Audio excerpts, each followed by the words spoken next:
Good morning, Breakfast with Bacon fans. And it really is a good morning. My dear friend and guest, Xavier Reyes-Ayral, decided to wake up real early to film this with me because he's really helping us with some breaking news. So first of all, good morning, my dear friend Xavier.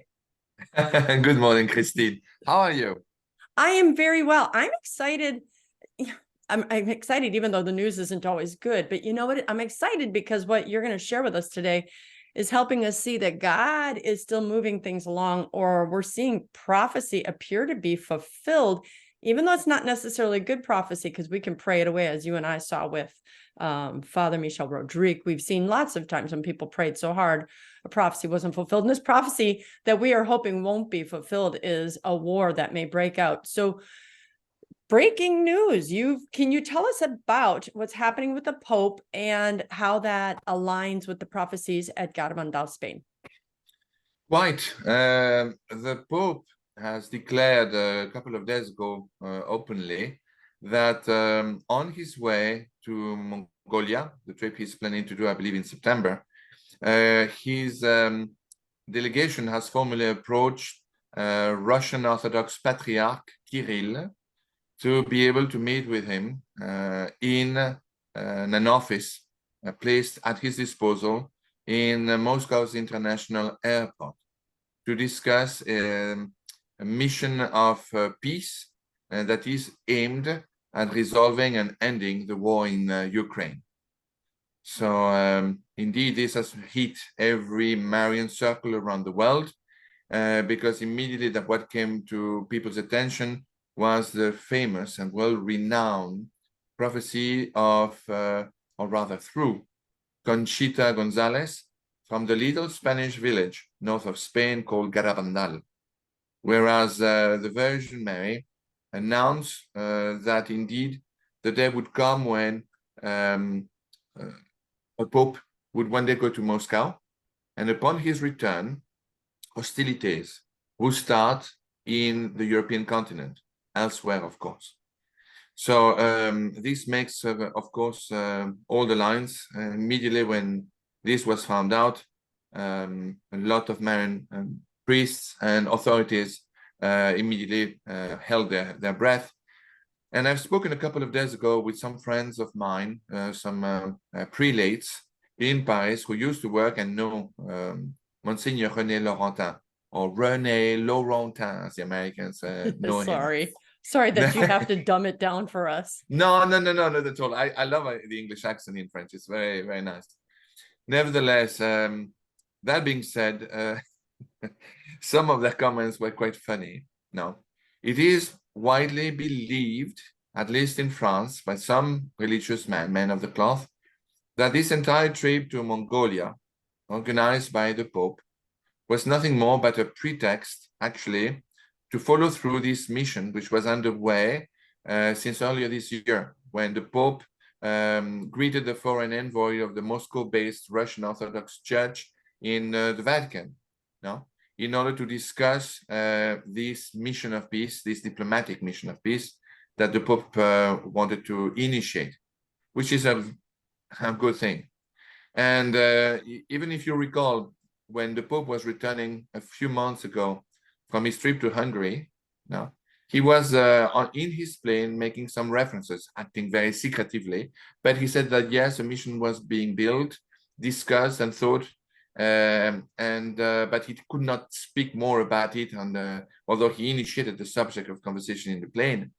So this project, it seems, is months old, and the Patriarch of the Russian Orthodox Church has been informed, and the invitation has been brought forth.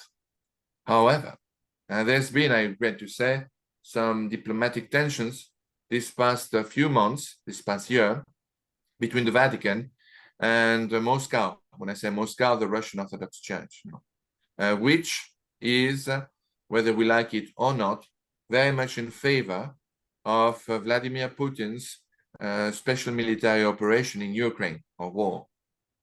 So the Pope made some comments which were not particularly to the taste of the Patriarch, who responded to Rome by stating that those kind of comments were not helpful in an atmosphere of war and when one pretends to resolve the matter diplomatically. So the Vatican remained quiet to that counter response and decided instead to try to initiate some sort of more, you could say, more diplomatic meeting, gathering, Dialogue, conversation right? between, Or their favorite word, dialogue. exactly, dialogue between the Pope and the Patriarch. So in France, Father Laurentin's friends tend to think that this trip to Mongolia is a false pretext. It's a huge country, but with a tiny population of merely 3 million people, and a mere fraction of which is Catholic. Mongolia, Talking about that, right? Mongolia, And Mongolia is a Russian state. Well, it was about to be, but it's independent. It's between Russia and China. The country itself is massive, but as I said, the population is tiny. Very 3 million small. people in Mongolia, and only a fraction are Catholic. So a lot of people in France, and I dare to say in the European Union, think that the purpose of this pretext was that the Pope wants to meet with the Patriarch in Moscow without having to make it formal, so as to not having to meet with Russian President Vladimir Putin, which protocol would demand if the trip to Moscow was official, protocol would demand that he meets with the president of the country. That particular maneuver, diplomatic maneuver, shall we say, doesn't force or oblige the Pope to meet with Vladimir Putin, which would have attracted upon him a great deal of criticism from European leaders and from American President Biden. So all of that makes sense to me. If we go back to this prophecy at Garabandal, we're looking at the connection between the Pope going to Russia as well as in its conjunction with a synod. What was that? Yes, they're having the synod, right? The Synod on Synodality, October of this year and then October of next year. Yes, that's a very good point. Indeed, part of the prophecy, and that was taking place in a conversation that was taking place between Conchita Gonzalez and her mother in their home's kitchen, remarkably enough. This entire conversation was reported later and confirmed by Conchita as being true. But yes, the Virgin Mary told Conchita that all these events would start taking place in the time when there would be a very important synod in the Roman Catholic Church. Now, you have to understand the context of the time. In the 1960s, there were no synods, or synods, I think is the proper pronunciation. Yeah, Americans say synods. Yes, so there were no synod quite yet in effect. Now, people didn't know what it was all about. It made no sense. So Conchita's mother corrected her daughter and told her, "You mean council, don't you, Conchita?" And Conchita answered, "No, curiously enough, Our Lady said synod."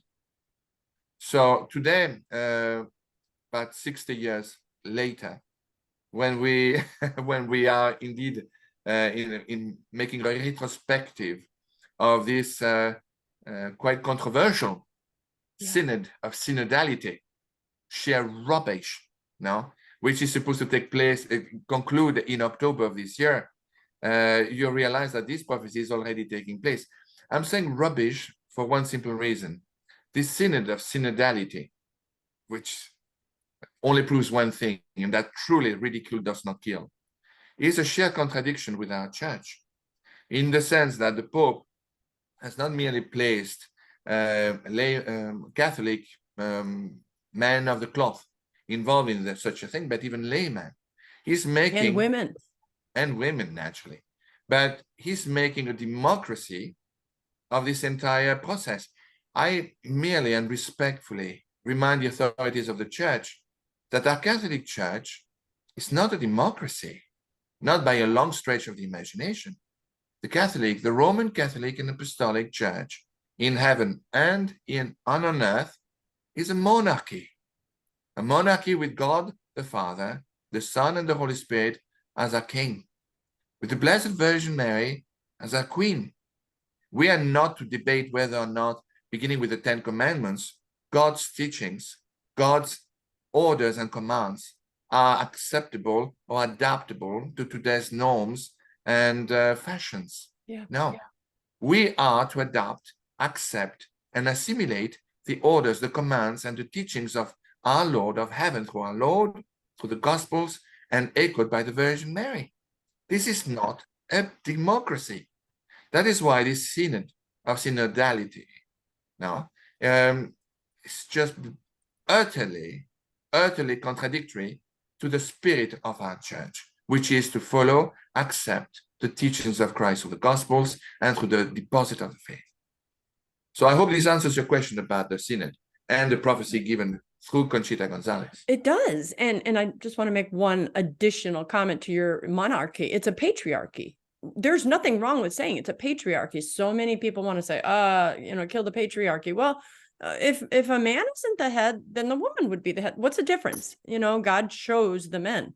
And so having women at the synod laity is a joke anyway, because the church is supposed to be leading the laity, not having the laity lead the church. It's like having, what is the phrase we use? Having the inmates run the asylum. You know what I mean? We want the information to come from top down. We don't want to say, here's what we want to accept. But in either case, you're right. So we've got these two things that we're told, and Garabandal isn't yet an approved apparition. It is not denounced. It is still being studied.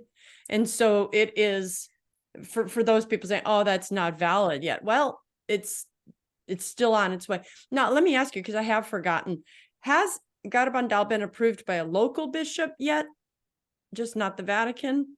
No, although there's been a couple of bishops who were very much in favor of Garabandal. It's not been approved, but most importantly, it must be known, especially for those who are totally against Garabandal, it has not been condemned either, and which is very significant in the sense that the church, particularly these past few years, has not deprived itself at all of the luxury of condemning formally some alleged apparition site.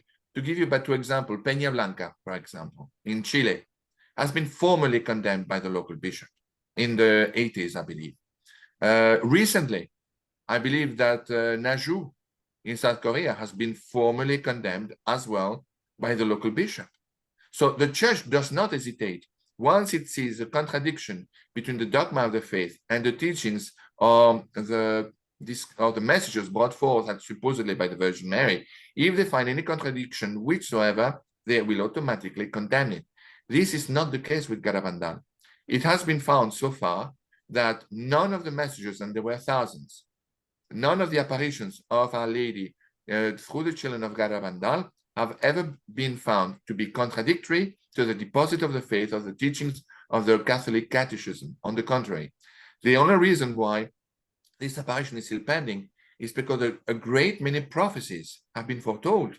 And the church, before approving an alleged apparition site, must see whether these prophecies will indeed come true or not. Remember Fatima. The Virgin Mary in Fatima announced an extraordinary miracle on the last apparition on October 13th, 1917. And it took place.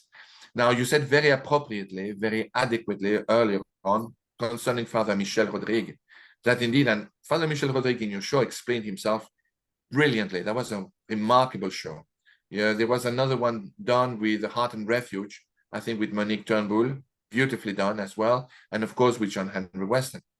But in those particular shows, including yours, which was superb, Father Rodrigue explained the definition of a prophecy. A prophecy is not telling you your fortune. It's not carved on marble. It's an admonition.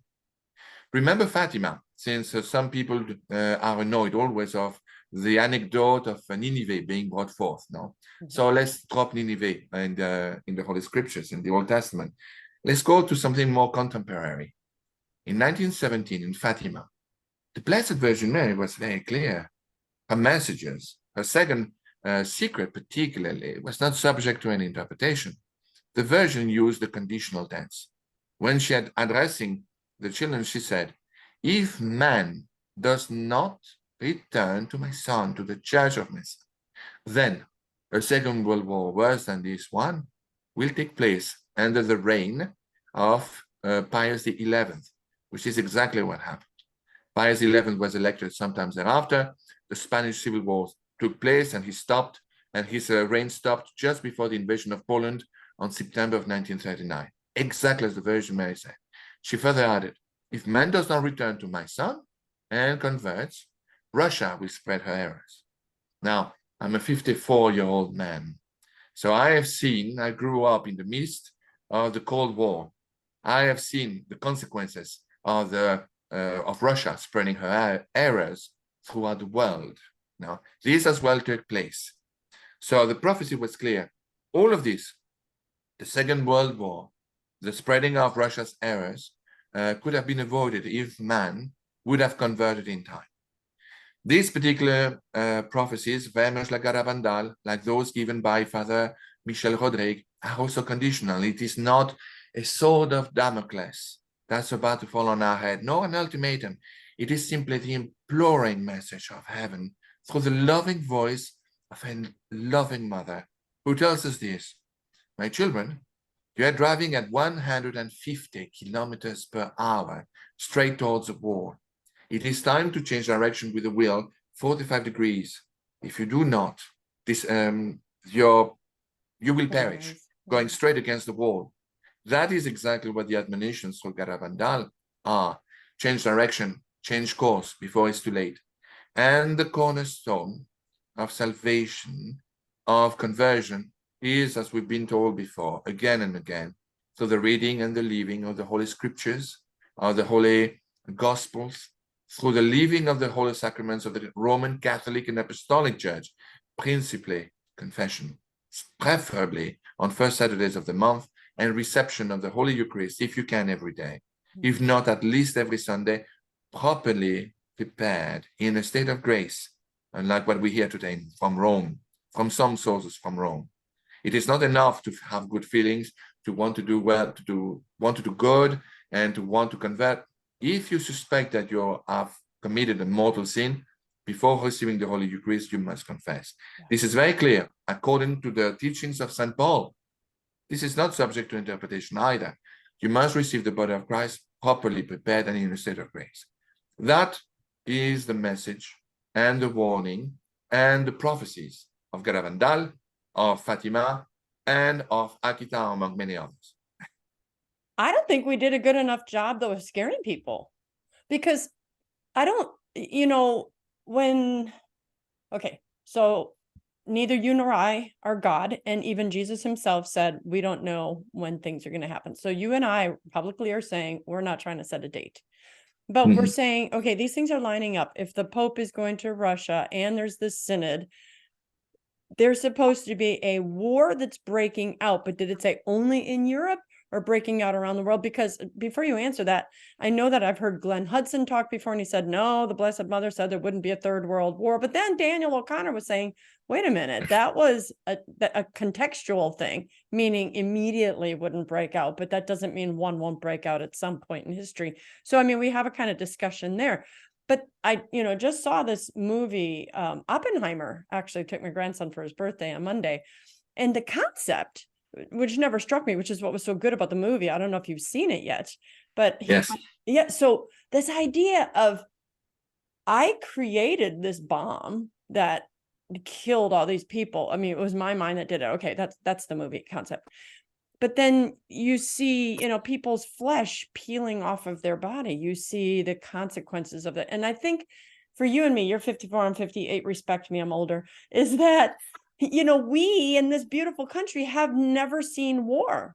God has protected our nation. We don't know what that looks like. My mother-in-law, who grew up in Germany, when I went and visited her in Bamberg, Hamburg, some of the other cities there, she's like, oh, look, those are the bullet holes from when the planes shot at this building. And you're looking around.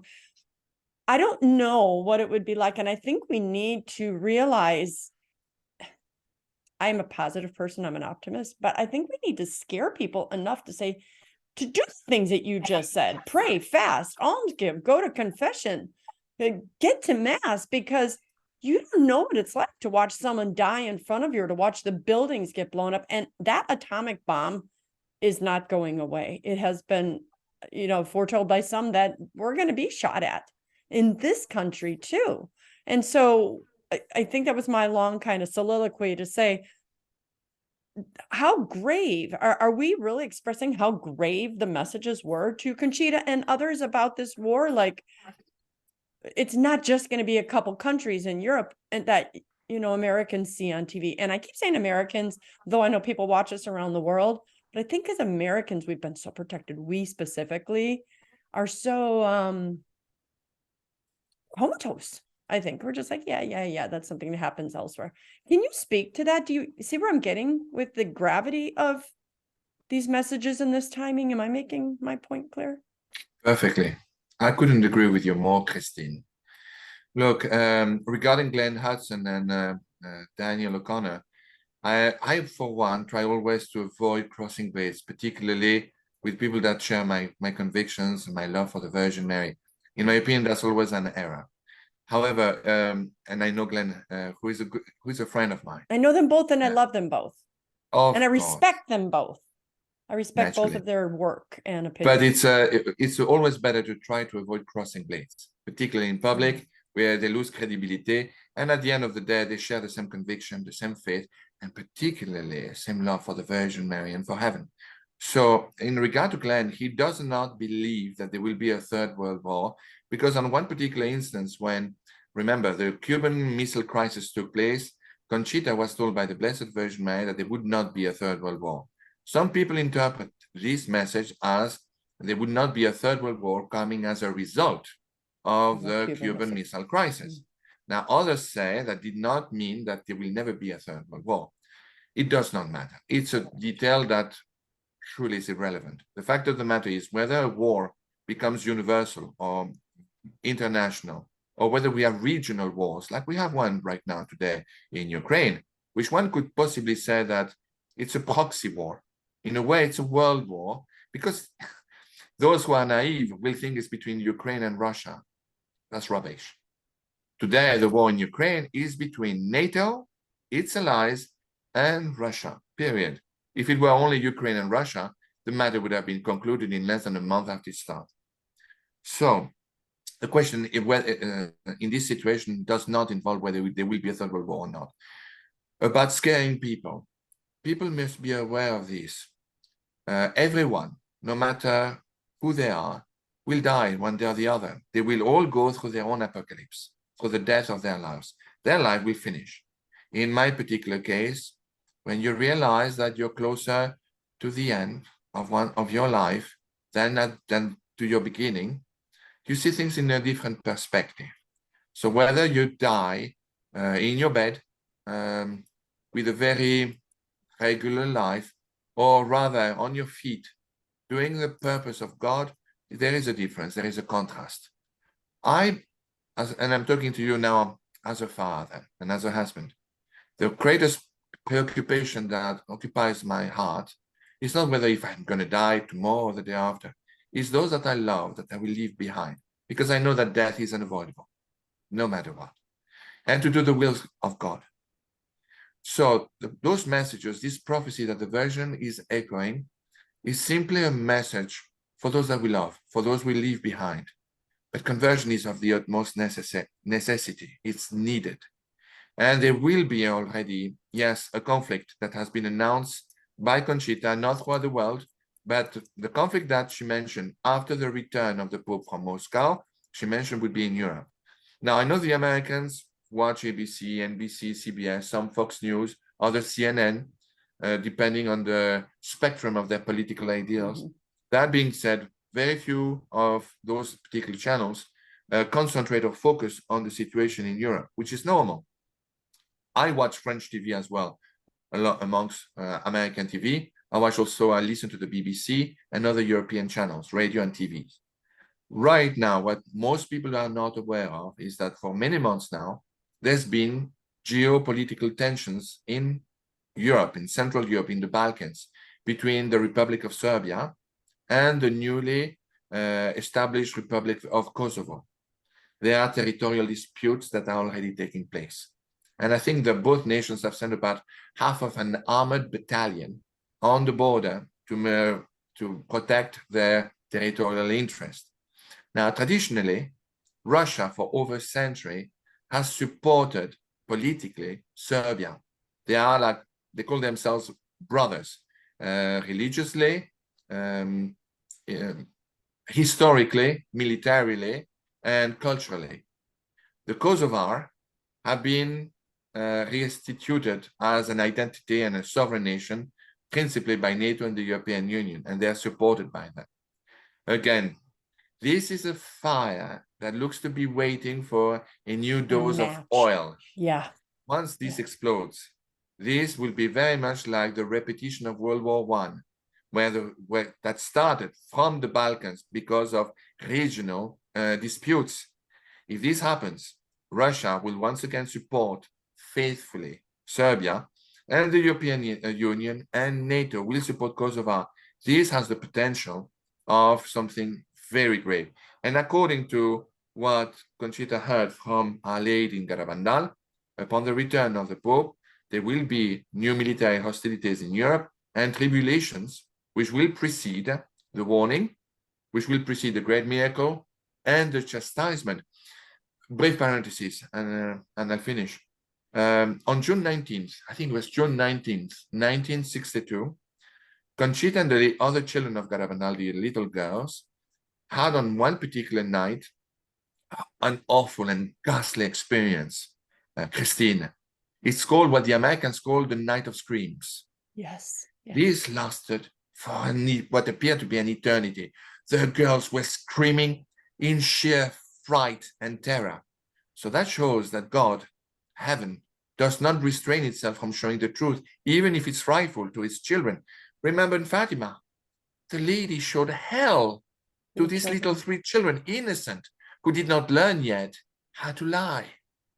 There is a purpose for this. Sometimes fear inspires us, sufferings and fear inspire us to be better, to pray, to seek refuge in the heart of our loving Father and of our imploringly loving Mother. So in this instance, these particular messages were necessary. The Night of Screams was necessary. That is one of the reasons why the Church did not, contrary to the instructions they were given, did not release the full content of the third secret of Fatima. That is the reason why the Archbishop of Grenoble in 1850 and why the Catholic Dicasterium of the Doctrine of the Faith refused to divulge openly the secret of La Salette, a message which was placed in a box of iron with the seal of the Archdiocese of Grenoble and sent into the depths under the dusty carpets of the Vatican's library, only to be found by sheer accident in 1999 by Abbot de Corteville, who extraordinarily enough was an assistant of Abbot René Laurentin before he became a Monsignor. He was discovered, brought to the attention of Cardinal Ratzinger, who at the time was the prefect of the Doctrine of the Faith, and given an imprimatur to be finally published. That message of La Salette, the secret of La Salette, the third secret of Fatima, the message of Akita, I assure you, will raise the hair of your arms. Yeah. I invite all of you who are watching this show, obviously you have computers, to look into them. You will understand, while keeping in mind that those 3 prophecies have been formally approved by the local bishops and by the congregation of the Doctrine of the Faith. There is no greater approval than this. Yeah. No? That's why I want people to be scared of you.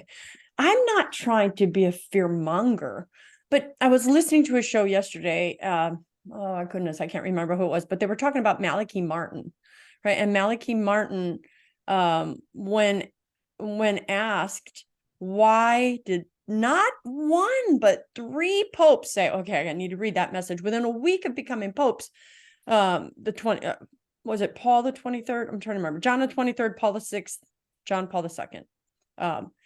They read it immediately, and all of them chose not to reveal it. Okay, what we have heard so far from people who have revealed as much as they could, the things that you've revealed in your book, Revelations, of the secret of La Salette, no, Akita, right? Akita is the one that Cardinal Ratzinger said is the same as the third secret. Yeah.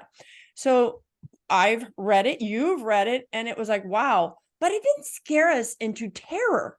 So whatever was in that envelope from Sister Lucia or Lucia, whichever is accurate, was so scary that these men didn't think we could handle it. So even though we heard what you've printed in your book from Akita, or Akita, whatever is the correct pronunciation, that's just not scary enough that I would think, okay, well, they'll hide that. I think there's even more details that is very specific about Satan and the Antichrist and bad things. We know that the College of Cardinals, we know that the church has been infiltrated. Malachi Martin said they didn't release it because many of the cardinals have given themselves over to Satan. And we know the wretched things Satan can do. And that was 60 years ago, 50 years ago that he said that. And so I imagine, and I have to, and the pure Christine who loved her Catholic Church and like, I love Jesus, it's hard for me to comprehend priests and bishops and anyone choosing the bad and intentionally, because the ones that are Freemasons, we know there are Freemasons. So some of them are kind of modernists and aren't really recognizing the detriment. I'm going to cut them slack and think so, right?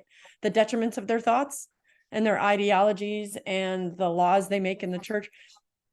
But there are some in there who do know, and there are some who are intentionally trying to destroy the church, some who are intentionally hating Catholics, Jesus, and are intentionally doing things that are pointing us in the path of destruction. And so that's what I for the sake of the show, I just want to scare people to say, we really don't know what's coming. And we know it's so, I'm not supposed to use this word publicly, but I'm going to say it, freaking scary, that, as you just alluded to, the night of screams, the children who saw hell, it is so scary that 3 grown men said, I ain't showing this to people, not doing it. I don't know. I want to stress that, to do what you said, to do what our mother has said, and you've talked about through your books, praying and fasting and dropping to your knees. Don't eat for a day or two. Allow the mortifications in your life, allow the pains, offer your sufferings up and say, Lord, I don't know what's coming, but I beg of you to protect us from it. I think that's the reason I wanted to do this show with you. I agree with you. I think we are on the same radio wavelength. Look, let us be very honest. Right now, you mentioned earlier, we do not know what war is like. I disagree. Today, Catholic Church is living a civil war, unquestionably. And to give an example, for the Americans, you have a bishop that is being under attack because he was guilty of the unforgivable crime to say the truth and preach our faith. Bishop Strickland of Tyre in Texas. My advice would be, keep your eye on this situation there. He's being attacked severely. But let's talk about those 3 secrets. Why are we going to do the same thing that the church has done and not say the situation exactly as they are? What did Our Lady say in La Salette? Again, approved by the local bishop and by the Vatican. Our Lady said to the children of La Salette that Rome will fall and will lose the faith, and that the seat of Peter will be occupied by the Antichrist. Now, I'm not saying at all, I don't believe for one moment that Francis is the Antichrist. No, either. I do not believe that at all. No. However, I do believe that the church is going through a civil war.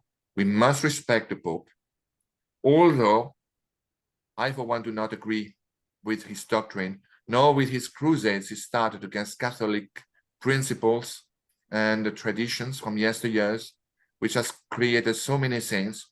Openly disagreement with him. I do not approve the idolatry he has permitted in his presence on holy grounds in the Vatican with the famous Pachamama, to the point that Anglicans, Protestants today refer to our Pope as the Pachapapa. Yeah. No, I do not agree with him assigning with Archbishop Fernandez, Archbishop of La Plata in Argentina, who is an archbishop full of controversy in Argentina and internationally, to have appointed him as the prefect of the doctrine of the faith, when this man dresses, first of all, ever so Effeminately. so sensitively, with very tight clothes, who wrote a book about the art of kissing. It's a Which is scandal. an erotic book. Yeah. It's a blooming scandal. That's what it is. And that is not subject to interpretation. That's a book I would forbid my children to read. Yeah. Or Cardinal McCarthy. Let's not forget Cardinal McCarthy. That's a poem in itself. Let us remember that Cardinal McCarthy has been pushed on the side by His Holiness Pope Benedict XVI because of all the scandals of homosexuality that he has created while he was still in active duty. All this has been, it appears, totally ignored by Pope Francis, which has led to Cardinal Vigano to be totally against him. Cardinal Vigano informed Pope Archbishop Carlo Archbishop, Maria I beg your pardon. He informed the Pope of the all the misdeeds of Cardinal McCarthy. Theodore McCarrick. McCarty or McCarrick? McCarrick. Theodore I beg your McCarrick. pardon. I'm not very good with Anglo-Saxon names. Okay, I'll help you. Yeah. But with McCarrick. McCarrick was raping hundreds and hundreds and hundreds of boys and doing it relatively publicly. And seminarians. Yeah, all. And boys, 11 years old. Bishop Pope Benedict said, "You're done. You're put him aside." Totally. And Pope Francis brought him back. Almost brought like him back to active nose. duty. Yeah, he thumbed his nose. And not just that. Not only did he bring him back into active duty, but he sent him to China to sign a scandalous secret agreement with China, allowing China to choose the different bishops of the main cities of China without the initial and formal approval first from the Vatican. It could not be lower. We could not have sunk to a lower level if we tried. And of course, there is the famous Father. Don't forget the Vatican's receiving $2 billion annually for that deal. That's the cherry on top of the cake. Yeah. No, and then we have the famous James Martin, Reverend Father James Martin, a Jesuit. I will stop there because the infamy is, I can't even discuss the matter. It's a disgrace. The indirect approval of what appears to be the approval by these assignations of men that openly support lesbianism, homosexuality, transgenderism, and so on and so forth, abortion as well. It's a scandal. And the Pope openly declares, no, it's not right to do so. I do not support abortion. It would be like murder. And yet he contradicts himself by appointing people who openly declared to being in favor of those sort of things. Right. The list goes on and on. There is also Cardinal Marx, who was the Cardinal of Munich, who started this entire schism in Germany with the Episcopal Conference of Germany, tried to make a parallel dicasterium with that of Rome and allowing homosexuals to receive Holy Communion, or divorcees to receive. I mean, it's extraordinary. Everything the church goes against. Exactly. It is important, but we'll be aware. And yes, to be scared, but it's a healthy fright. It's a healthy fright that is meant for people, while remaining peaceful, calm, to pray, to return to the sacraments of the church, particularly, as I mentioned a few moments ago, confession, change your life around. The keys of your salvation are confession and principally the Holy Eucharist, and reading and living the Gospels. And not to be afraid, not to condemn either. I totally disagree, as I've clearly explained, that a new ideology that Pope Francis is establishing, and with strong roots now with the election of a battalion of new cardinals with whom he thinks will support him. I totally disagree, but I respect his office. I respect him and I pray for him. As my friend John Henry says, we have to pray for his conversion. Yes. No? But always avoid throwing the first stone, avoid condemnation, avoid criticism. Well, to a certain point, if you remain silent before infamy, you make yourself an accomplice. Right. But there is a way of doing it while remaining calm and charitable. Right. Do not call names. That's what my priest said in confession. He said, you can say, we cannot say that our Pope is a heretic, but we can say he has said heretical things. It's a very, but that's what Jesus did, you know. And so if you don't mind me adding, just to kind of give people the idea, Xavier is talking about praying and fasting and going to church and praying the rosary. One of the things I teach my people is that there are angels in heaven and only so many angels on earth. And every single time you pray, you dispatch an angel. Every time you pray, you're putting an angel in a circumference around a particular person or a particular country. Your prayers have effect. Your fasting does the same thing doubly, maybe sometimes triply. So I think it's so abstracted. So many of us don't pray. I'm going to, okay, our Father. And I get it. We all go through our dry periods. But if you can understand that every time you utter a prayer, you are actually in combat. That's why Xavier says, stay calm, be at peace. That's what the Blessed Mother has said. That's what he's saying. Listen to him. We can fight, though, with weapons that are not carnal. We fight with better weapons. We fight with weapons going, Jesus, call down your angels. Thank you. And then that's a mighty weapon right there in the war, because we can sit back and not even do the real work apart from praying, fasting, and almsgiving. So there is effect with your prayers. There is effect when you go to Mass. When you go to confession, those demons that are attached to you are lifted from you. So do these things. Please do these things. Do First Friday, next week's First Friday, First Saturday. And do you want to, before we go, tell them what our mother said about First Saturdays at Fatima, right? Is that at Fatima? Yes. She said that one?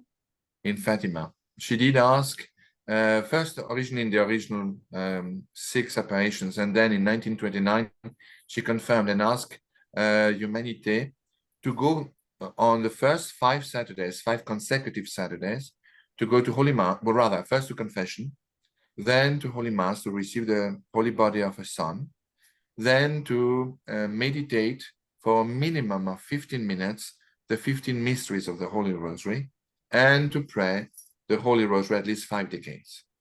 The Virgin promised that very many special graces and assistance at the moment of death to those who would indeed devote themselves to this particular devotion. She asked as well, in a very special manner, for people to wear also the brown scapular. All those, remember the promise made to Saint Simon Stock in 1215, all those who will wear with faith the scapular of Mount Carmel at the moment of death will never, ever, no matter what sort of sins they have committed, suffer the fires of hell. It's a sacramental which is approved and encouraged by the Catholic Church. Encouraged not as it should. I hardly ever hear a priest talk about it, but it is a sacramental which is a treasure. Yeah. If you commit even mortal sin and still out of faith you wear this, you will never go to hell. You will never suffer the fires of hell. You could possibly spend a very long time in purgatory, but you will. All the souls in purgatory are blessed souls, holy souls. For one day or the other, they will reach heaven. No.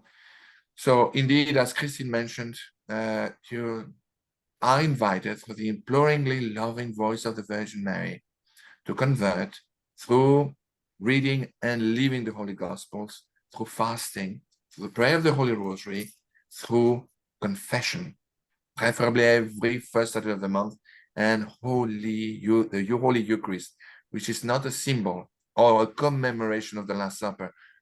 No. Every time a priest consecrates the host and the wine, it becomes unquestionably the body and the blood, the soul and the divinity of our Lord, Jesus Christ, period. I am in a church, in a parish as well, which is divided, with some people that are very pro-abortion, very feminist. We mentioned feminism earlier, Christine. As a Frenchman, like every man, I had a mother, I have a daughter, and a wife, whom I respect immensely. I put them on a pedestal. The mission of woman given by Christ is a most noble one. It is that of giving life. Yes. It is that of shaping the church. No, it is. Let us not forget that it was mostly women who were at the feet of the cross when Christ was crucified, John being the exception. But for some reason, Christ chose 12 disciples ought to be men. including one who was a traitor, Judas. So there is a reason for everything. The point of the matter is we must accept with humility our roles. There is nothing demeaning for women to be fulfilling the role as women, nothing at all.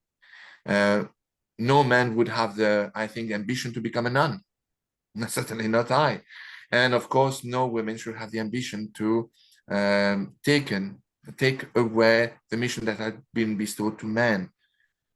I do not pretend to understand God. There are so many things in sheer humility. I admit I do not understand.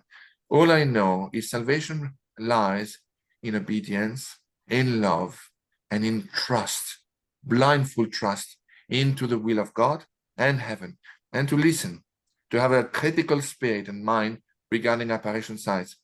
But even if you disagree in them, not to condemn them.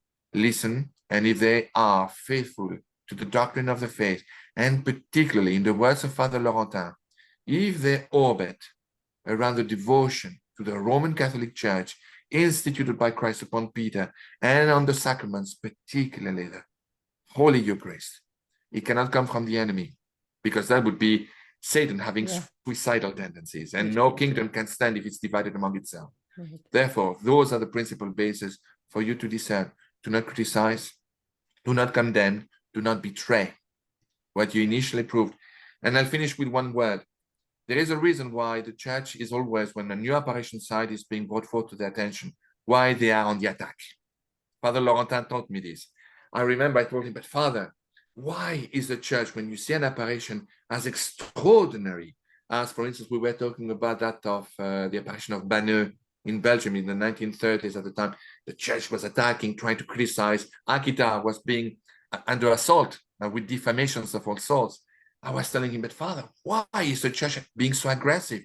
Why, when something is so evidently coming from God, not supporting it? Father Laurentin, that was before he became a Monsignor, told me, Xavier, you must understand that it is a duty of the Catholic Church, whenever an alleged apparition site comes forth, to try to torpedo it. And with everything we have at our disposal. Simply for this, the church has been entrusted the power to discern the truth from evil. No? And the only discernment tool that we have been given by Christ is to observe the fruits of the tree. Yeah. So if it comes from God, there's nothing that any man on earth or angel in heaven or elsewhere can do to torpedo or sabotage the will of God. If it comes from the enemy, the church has every tool and authority to dismantle it. It is our duty to try to dismantle it. And if we fail, then it can only come from God. If it is in perfect synchronization with the dogma of the faith, with the teachings of the Gospels and the teachings of Catholic catechism. Which is why Garabandal and Medjugorje have yet not been torpedoed, because I don't believe they can. I believe that they will be revealed. And exactly. Oh, so much that the church has to offer, so much that God speaks through his mother, so much that God planted in you. Thank you so much for writing your book. I don't have it in front of me. Revelation. I know Revelations, but what is the rest of the tagline? The secret hidden messages and prophecies of the Blessed Virgin Mary. Yeah, get your copy. I think those of you who've seen Xavier probably already have your copy, but go ahead and get it. It's got, everything is really well written out, and we could talk for long more. That was really good English. We could talk for much more time, but we won't. So do as our mother is commanding. Pray, pray, pray, fast, do the first Fridays, the first Saturdays, but let's save the world. But keep your eyes on the calendar, watch to see what happens with the Pope and the Synod.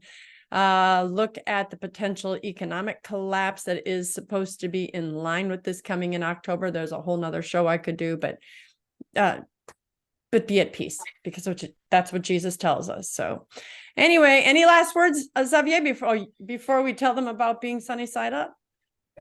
Yes, I would ask your auditors, with all my sincerity of heart, to pray for Christine, who is a charming lady, a mother of children, a grandmother, a lovely wife. Watch The Sound of Freedom. Pray for Bishop Strickland in Texas, who will need your prayers. Pray for John Henry Weston, for Tyler Marshall, for the people who work with true devotion to Countdown to the Kingdom, and in a special way for Father Michel Rodrigue, who is an extraordinary man and with a great mission, and for me and my family. I was just going to add Thank that. you. Don't forget to pray for Xavier, his wife, and his precious children as well. We are all of you, all of us, if we profess to be good Catholics, we are all under attack. So I guess that's a good side to be on. Anyway, go ahead and like this show. Send it to all your friends and family. Like me on social media.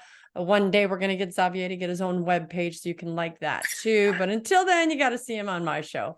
And that's it. If you want to contact me, breakfastwithbacon.com, go to my website and you can, there's a contact form.